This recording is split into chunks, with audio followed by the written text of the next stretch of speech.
Welcome back to another episode of Rational Discourse Weekly. This is episode 32, filmed on Thursday, September 26, 2013. I'm William Garrison. And I'm Michael Aune.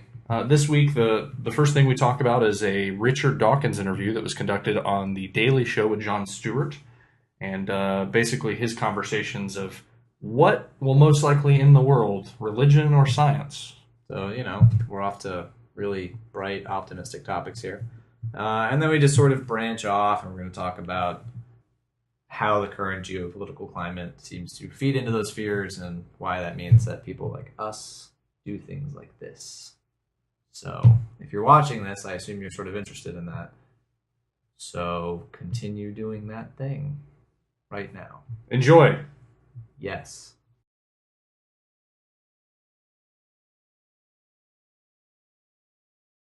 So on Tuesday night, The Daily Show had Richard Dawkins on, which is a notable atheist. And wait, who's this? Richard Dawkins. Richard Dawkins? Dawkins. Dick Dawkins. Dawkins? Dickens? Are you confused? Are you confusing it with someone else? I'm confused. He is also an author, Richard Dawkins, and as you mentioned earlier, we were talking before the show. He seems to be doing like a book tour because he has a book that just came out about his autobiography, talking about his life and his focus on science and other things. Yeah, I haven't read it, but I'm sure he talks about atheism and his draw to the subject. But obviously, Jon Stewart brought him on the show not only to talk about his book, but talk about how he's been at the forefront of the atheism movement. How he's been how he sort of almost fell into it. Yeah. Yeah, it's called An Appetite for Wonder, by the way, if you're curious about that. And he kind of fell into it partially because of his work in evolution.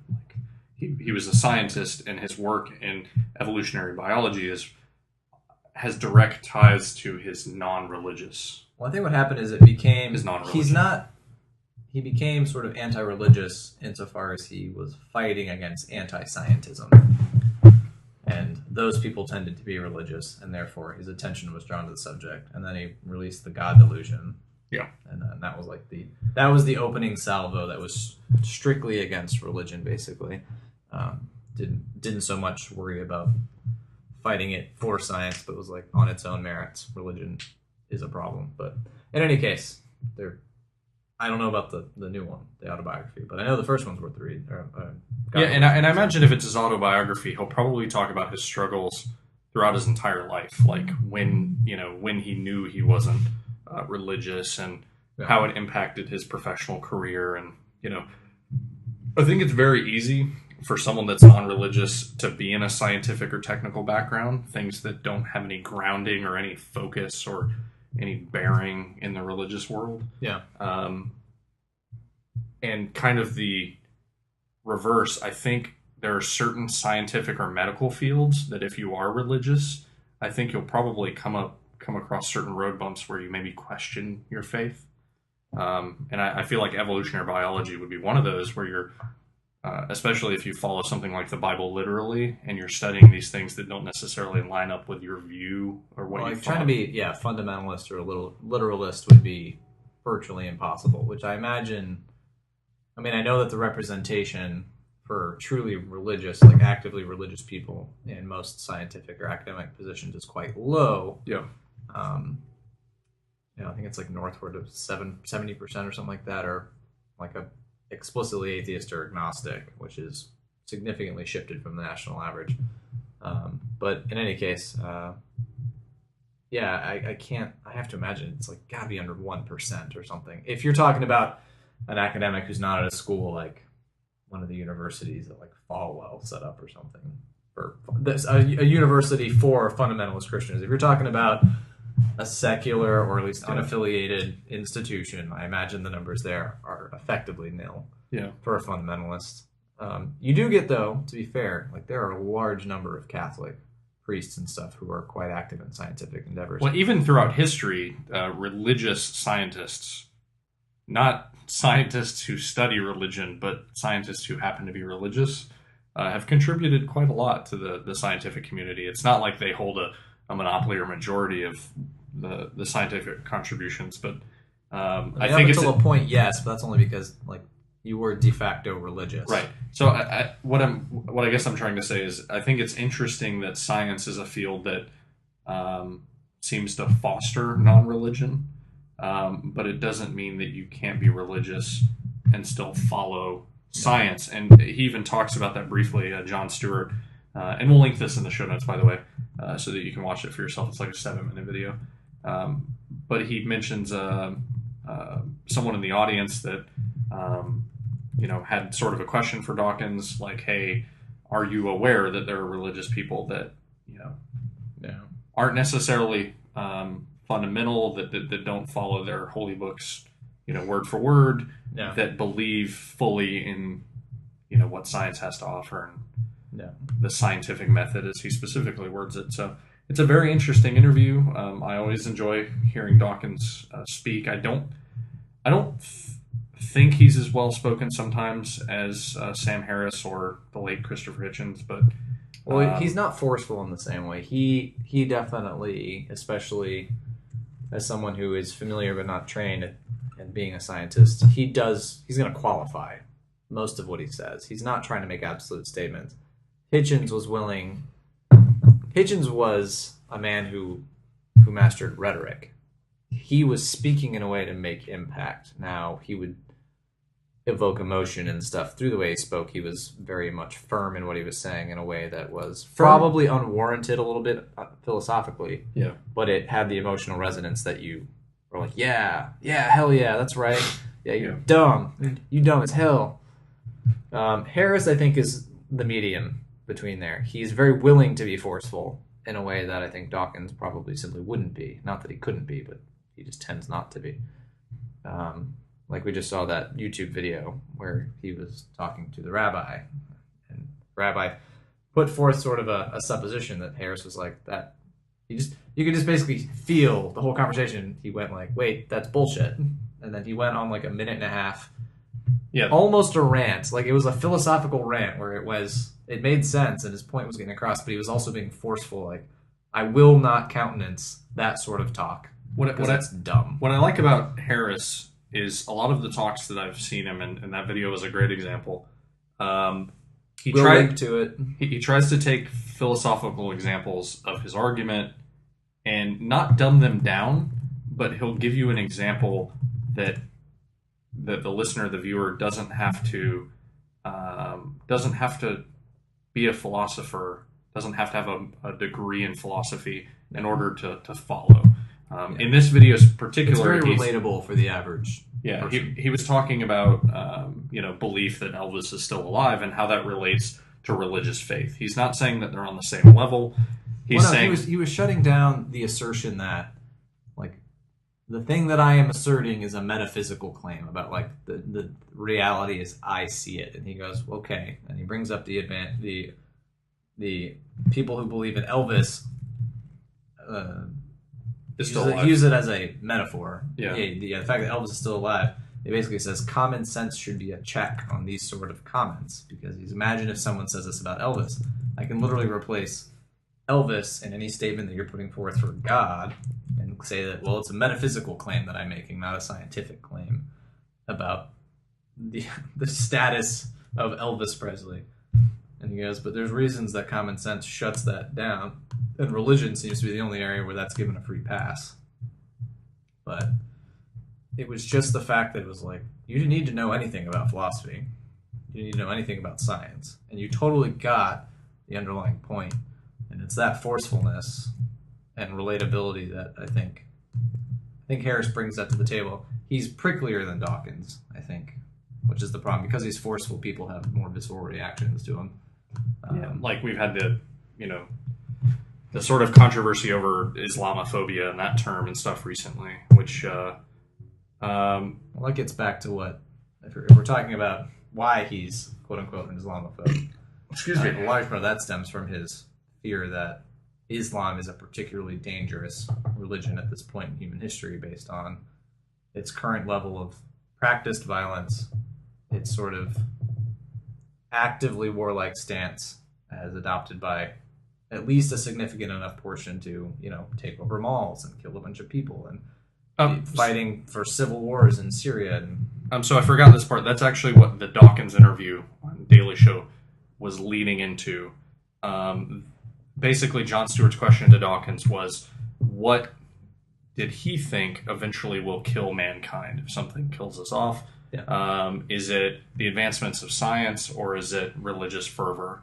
And he was like, well, it's probably a combination of both. It's the scientific advancements, nuclear weapons, chemical warfare, whatever it be, in the hands of religious fanatics. And so that's why Islam, but religion in general, sometimes scares these atheists that are in the public eye. Sam Harris, Dawkins, Hitchens, anyone that's having these kind of debates. That it's scary for anyone that doesn't follow the religion, because we know of the potential implications. The war that we've had here, religion versus non-religion, seems to have been mainly focused on rights, like personal freedoms and what we allow in the public space. And we luckily have a good history of separating. Yeah, I feel like the influence of religion, even if some of the lawsuits seem frivolous at times by the Freedom from Religion Foundation and American Atheists and others, I think it's just to try to stop religion from getting a foothold where they think they can do anything without approval from the general public. So well, it's anyone who thinks that they have absolute right or authority to do something and who cannot be reasoned with by another mortal. That's terrifying. That's that sort of absolutism that does not allow for discourse. And that's the scary thing, is a group believes strongly that they should fly a plane into a building for Allah. And then they do it. And there's nothing that they're going to kill themselves. These people are already going to give up everything. And that's just one example. It's the most seared into the minds of most Americans. But how do you reason with a person like that? And had they had a nuclear weapon, let's say that they were willing to just detonate it in the city, would it have been any difference? If they were willing to kill 2,000, why not 2 million? And I think it's reasonable to say that Dawkins is probably not a wacky bet to say that if we're putting odds on what's going to take us out in, let's say, the next 100 to 200 years, religious fanatics. I just made up an awesome word. Those are people who study fanatics, maybe. I don't know. I don't. Fantasticists? Are those fantasy-related fanatics? I don't know. Yeah, it's easy to see why terrorists do the things they do.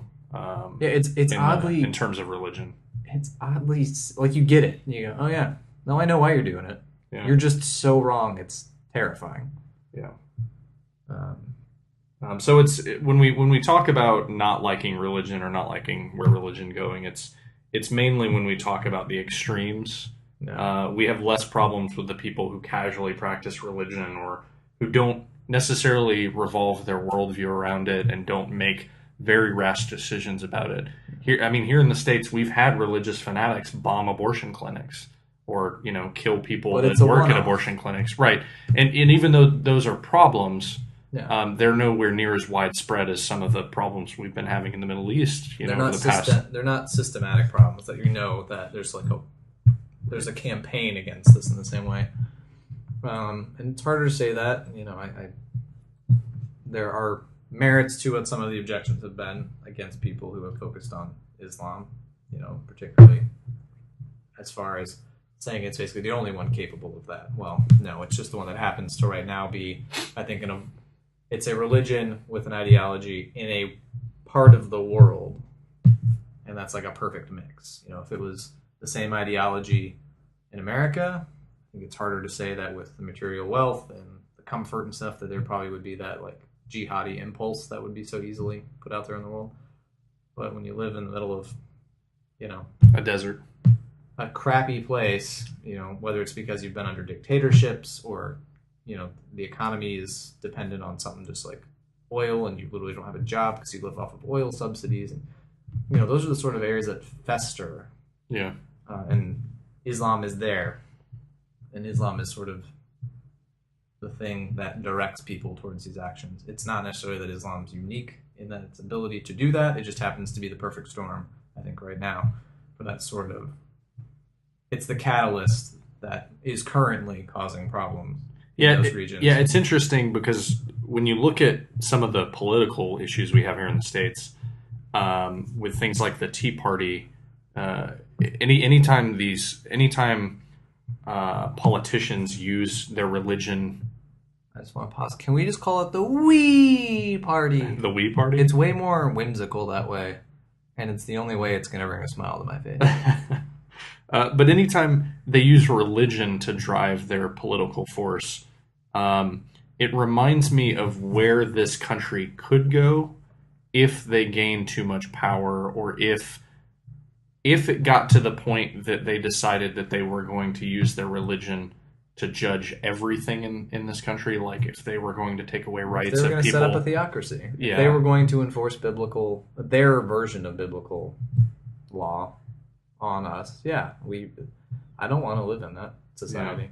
Yeah. It would be rough. So that's actually, knock on wood, we live in a secular country. Yeah, let's try and keep it that way. Which sort of, I've already written the article before we've done this, so it just sort of ties in happily. Although I've written the article, we're recording this, but the article will be out before the podcast is out, so that makes no sense temporally. But what's the article called? It's okay to shout. Okay. Motivation for atheists.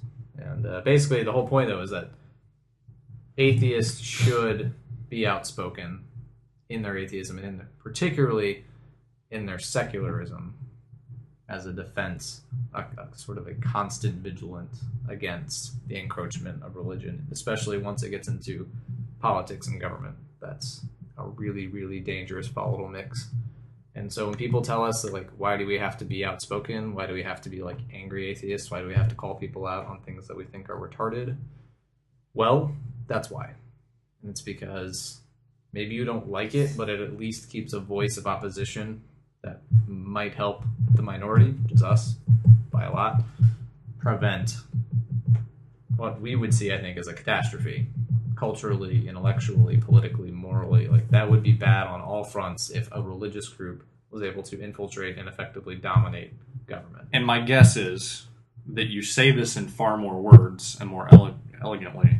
I do. I was not drinking at all before this. No, than what I mean, than what I'm about to say. Oh. That if atheists and secularists, agnostics, whatever you want to classify yourself as, or whatever your alignment is, if they don't speak out, if they don't let people know how they feel, that people in power don't hear the voice and they assume that we don't exist. Yeah. It's easy to write someone off as a number in a census and be like, well, it says 10%, but I think it's far fewer.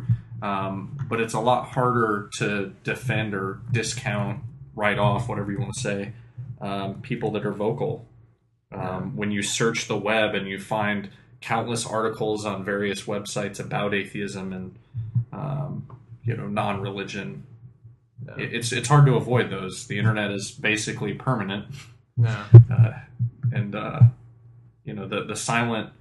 The silent majority of atheists, they basically don't exist. Yeah. In the from a politician standpoint. What was it? I'm looking here. I was trying to find the exact wording, but apparently it's nigh impossible to find the exact wording. But it's Burke's Triumph of Evil quote, and it can be paraphrased in many ways, but the only thing necessary for the triumph of evil is for good men to do nothing. And that's sort of the idea, is if we feel that there is something negative about religion or about the role it could play in the world in which we live, if we feel we are right in what we believe, if we truly believe it, and we believe that we have reasons and justified reasons to believe it, then we should be willing to engage in discourse to protect against that encroachment. So that's basically what the article's about. So yay. But that touches on a lot of other things that we've talked about. So yay! Sort of bringing that together. Let's tie that bow. Ship this off. Love it. I guess that's as good a spot to end as any. Yep. So that's all we have for this week. Again, there will be links in the show notes for... Wait, we were going to do our new segment. We're going to ask the audience if they had anything they want us to cover before we close. So, do you have anything you want us to cover? No? Ooh, that's a no. They don't have any. Oh, yeah. Right, we're not a live audience. Right. These are out a week after we film them. Yep. we didn't think through this segment well, did we? I was completely surprised by it myself. That's what we call an impromptu segment. Spontaneity. Spontaneity is key. It's what keeps relationships fresh. Yep. Indeed. Well, I've lost the thread, so goodbye.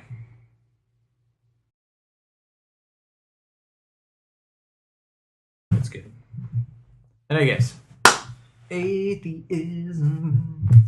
We should talk about it, 'cause it's Rational Discourse Weekly.